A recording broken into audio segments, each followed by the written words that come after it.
ನೀವು extremely talented ಇದ್ದೀರಾ, ನೀವು ಮನೆಯಿಂದನೇ ಏನಾದ್ರೂ ಎಕ್ಸ್ಟ್ರಾ ಸೋರ್ಸ್ ಆಫ್ ಇನ್ಕಮ್ ಅನ್ನ ಸ್ಟಾರ್ಟ್ ಮಾಡಬೇಕು ಅಂತ ಆಲೋಚನೆಯಲ್ಲಿ ಇದ್ದೀರಾ, ಹಾಗಾದ್ರೆ ನೀವು ಈ 5 ಪಾಯಿಂಟ್ಸ್ ಗಳನ್ನ ನೆನಪಿನಲ್ಲಿ ಇಟ್ಕೊಂಡ್ರೆ ನೀವು ಯಾವತ್ತೂ ಕೂಡ ನಿಮ್ಮ ಲೈಫ್ ಅಲ್ಲಿ ಎಡುವುದೇ ಇಲ್ಲ.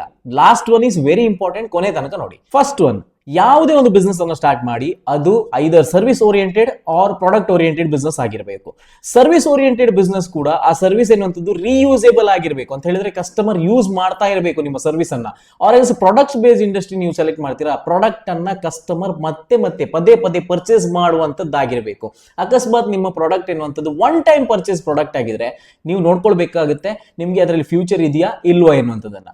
ಸೊ ಸೆಕೆಂಡ್ ಒನ್, ಇನ್ಕಮ್ ಎನ್ನುವಂಥದ್ದು ಯಾವತ್ತೂ ಕೂಡ ಪ್ರೊಡಕ್ಟ್ಸ್ ನ ಟರ್ನ್ ಓವರ್ ನ ಮೇಲೆ ಡಿಪೆಂಡ್ ಆಗಬೇಕೇ ವಿನಃ ನೀವು ಯಾರನ್ನಾದ್ರೂ ಜಾಯಿನ್ ಮಾಡಿದ ಕೂಡಲೇ ಅವನು ಕೊಡುವಂತ ಜಾಯಿನಿಂಗ್ ಫೀಸ್ ಇಂದ ನಿಮಗೆ ಅಮೌಂಟ್ ಬರ್ತಾ ಇದೆಯಾ, ಇನ್ಸೆಂಟಿವ್ಸ್ ಬರ್ತಾ ಇದೆಯಾ, ಪರ್ಸೆಂಟೇಜಸ್ ಬರ್ತಾ ಇದೆಯಾ, ಡೆಫಿನೆಟ್ಲಿ ನೀವು ಇನ್ನೊಂದು ಸ್ಕೀಮ್ ಅಲ್ಲಿ ಸಿಕ್ಕಾಕೊಂಡಿದ್ದೀರಾ. ಥರ್ಡ್ ಒನ್, ಟೀಮ್ ಬೋನಸ್ ಎನ್ನುವಂಥದ್ದು ನಿಮ್ಮ ಟೋಟಲ್ ಸೇಲ್ಸ್ ನ ಮೇಲೆ ಬರ್ತಿದ್ಯಾ ಇಲ್ವಾ ಅಥವಾ ನಂಬರ್ ಆಫ್ ರಿಕ್ರೂಟ್ಮೆಂಟ್ ಮೇಲೆ ಬರ್ತಿದ್ಯಾ, ಇದನ್ನು ಕೂಡ ನೀವು ಜ್ಞಾಪಕದಲ್ಲಿ ಇಟ್ಕೊಳ್ಬೇಕು. ಡೈರೆಕ್ಟ್ ಸೆಲ್ಲಿಂಗ್ ರೆಗ್ಯುಲೇಷನ್ ನ ಪ್ರಕಾರ ಸೇಲ್ಸ್ ನ ಮೇಲೆ PVBV ಈ ಸ್ಟ್ರಕ್ಚರ್ ನ ಮೇಲೆ ನಿಮಗೆ ಇನ್ಕಮ್ ಬರ್ತಿದೆ ಅಂತ ಹೇಳಿದ್ರೆ definitely you are in the right company, or else ನೀವು ಆದಷ್ಟು ಬೇಗ ಕಂಪನಿಯನ್ನ ಸ್ವಿಚ್ ಮಾಡೋದು ಒಳ್ಳೆಯದು. ಫೋರ್ತ್ ಒನ್, ಯಾರಾದ್ರೂ ಈ ಒಂದು ಇಂಡಸ್ಟ್ರಿಯನ್ನ ಜಾಯಿನ್ ಆಗಬೇಕು ಅಂತ ಹೇಳಿದ್ರೆ ಯಾವುದೇ ರೀತಿಯ ಫೋರ್ಸ್ಡ್ ಪರ್ಚೇಸ್ ಇರಬಾರ್ದು. ಅಂತ ಹೇಳಿದ್ರೆ ಫೋರ್ಸ್ಫುಲಿ ಒಂದು ಪ್ರಾಡಕ್ಟ್ ಅನ್ನ ಪರ್ಚೇಸ್ ಮಾಡಿಸುವಂತದ್ದು, ವ್ಯಾಲ್ಯೂ ಇಲ್ಲದೆ ಇರುವಂತ ಪ್ರಾಡಕ್ಟ್ ಅಥವಾ ಸರ್ವಿಸ್ ಅನ್ನ ಅವರಿಗೆ ಕೊಡುವಂತದ್ದು just for the sake of collecting joining fees. So ಈ ರೀತಿಯ ಸಿಸ್ಟಮ್ ಗೆ ನೀವು ಹೋಗ್ತಾ ಇದ್ದೀರಾ ಅಂತ ಹೇಳಿದ್ರೆ definitely you are not in the right track. And the fifth one and the most important one, ನೀವು ಸೆಲೆಕ್ಟ್ ಮಾಡಿದಂತ ಕಂಪನಿ ಗವರ್ಮೆಂಟ್ ರೆಗ್ಯುಲೇಷನ್ಸ್ ಅದೇ ರೀತಿ ಕನ್ಸ್ಯೂಮರ್ ಪ್ರೊಟೆಕ್ಷನ್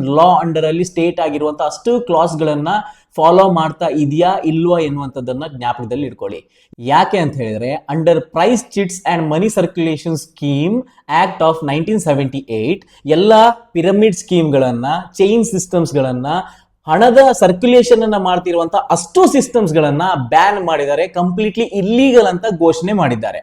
ಸೊ ಅದೇ ರೀತಿ ಪ್ರಾಡಕ್ಟ್ಸ್ ಗಳು ಏನ್ ಕಸ್ಟಮರ್ ಕೊಡ್ತಾ ಇದ್ದಾರೆ ಅದರಲ್ಲಿ ಕನ್ಸ್ಯೂಮರ್ ಪ್ರೊಟೆಕ್ಷನ್ ಲಾ ಅಂಡರ್ ಅಲ್ಲಿ ಇರುವಂತಹ ಒಂದಿಷ್ಟು ರೆಗ್ಯುಲೇಷನ್ಸ್ ಗಳು, ಫಾರ್ ಎಕ್ಸಾಂಪಲ್ ಅದರಲ್ಲಿ ಬೈಬ್ಯಾಕ್ ಪಾಲಿಸಿ ಆಗಿರ್ಬೋದು. ಸೊ ಈ ಬೈಬ್ಯಾಕ್ ಪಾಲಿಸೀಸ್ ಆಗಿರ್ಬೋದು ಇದೆಲ್ಲವನ್ನ ಮೀಟ್ ಆಗ್ತಿದೆಯಾ ಇಲ್ವಾ ಎನ್ನುವಂಥದ್ದನ್ನ ನೀವು ಗಮನದಲ್ಲಿ ಇಟ್ಕೊಂಡ್ರೆ definitely you will choose one of the right company and you can prosper in this direct selling industry. So ಈ 5 ಪಾಯಿಂಟ್ಸ್ ಗಳನ್ನ ನೀವು ನೆನಪಲ್ಲಿ ಇಟ್ಕೊಳ್ಳಿ. ಐ ಹೋಪ್ ಈ ವಿಡಿಯೋ ಎನ್ನುವಂಥದ್ದು ನಿಮಗೆ ಯೂಸ್ಫುಲ್ ಆಗಿದೆ. ನೀವು ಆಲ್ರೆಡಿ ಒಬ್ಬ ಡೈರೆಕ್ಟ್ ಸೆಲ್ಲರ್ ಆಗಿದ್ರೆ ಡೆಫಿನೆಟ್ಲಿ ಇದು ನಿಮಗೆ ಯೂಸ್ಫುಲ್ ಆಗಿರುತ್ತೆ ನಿಮ್ಮ ಕಂಪನಿಯ ಬಗ್ಗೆ ಇನ್ನೊಮ್ಮೆ ಚೆಕ್ ಮಾಡ್ಕೊಳ್ಳಿಕ್ಕೆ.